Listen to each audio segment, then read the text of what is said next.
Did you hear that? Sige, uulitin natin.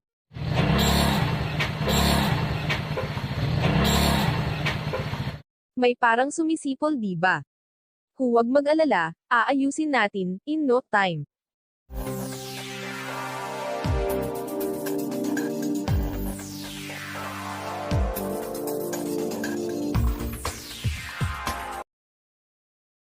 Alright mga bossing, welcome ulit sa panibago nating video kung saan aayusin natin ang maingay na honi ng belt na parang naiipit na daga sa tuwing aarangkada o pagpihit natin ng ating trotel.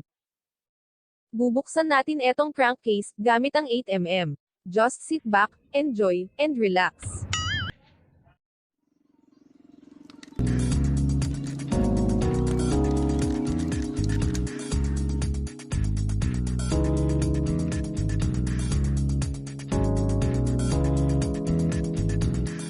Mahaba. Mas maikli. Huwag natin kalimutan kung saan natin tinatanggal ang mga tornilyo mga boss, hindi yung hugot lang tayo ng hugot.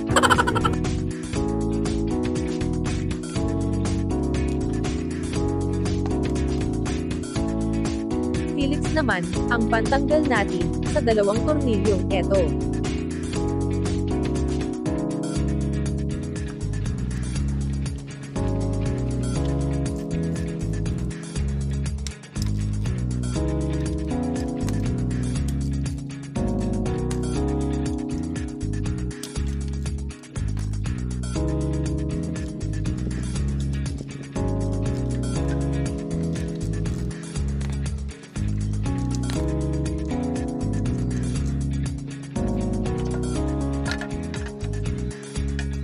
Kailangan natin ng 17mm para matanggal natin ang tornilyo ng drive pulley.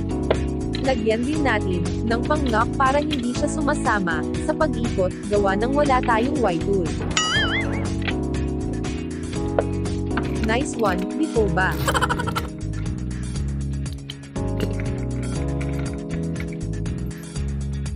Importanteng tandaan kung saan nakalagay ang mga washer.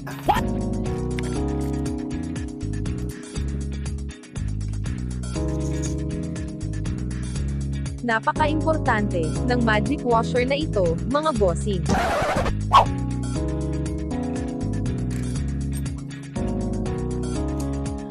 Isama na rin natin linisan ang lagayan ng mga bola o ang tinatawag na fly ball.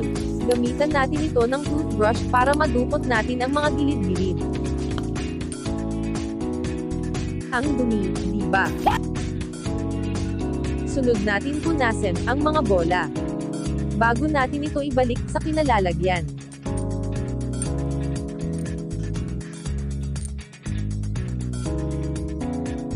Sunod naman natin ang pulley.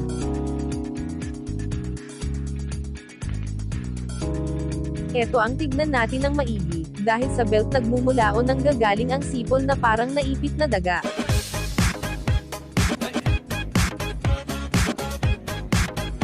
Ang karaniwang lifespan ng ating mga belt is tumatagal hanggang 6 na buwan, pero nagdedepende pa rin ito sa ating paggamit. Maaring banlawan mga bossing at punasan gamit ang dishwashing soap para mawala ang pagkadulas, at mas makapit ito sa drive pulley natin at sa torque drive.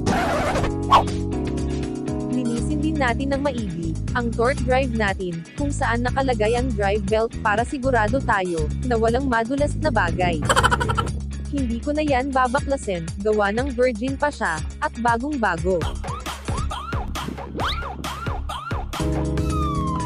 Pero kung gugustuhin nyo yan tanggalin mga bossing, kakailanganan natin ng Y-tool, o kaya impact wrench para hindi siya sumasama sa pag-ikot. So ngayon, ibabalik na natin, at nang ma-drive test.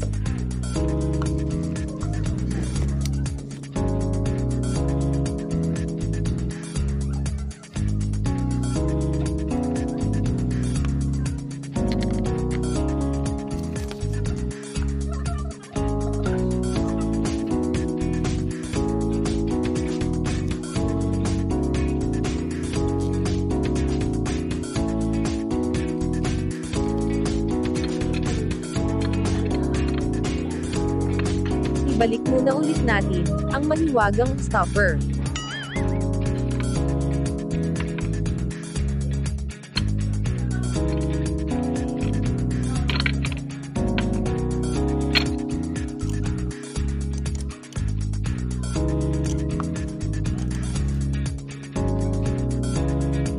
Okay, let's go, subukan na natin.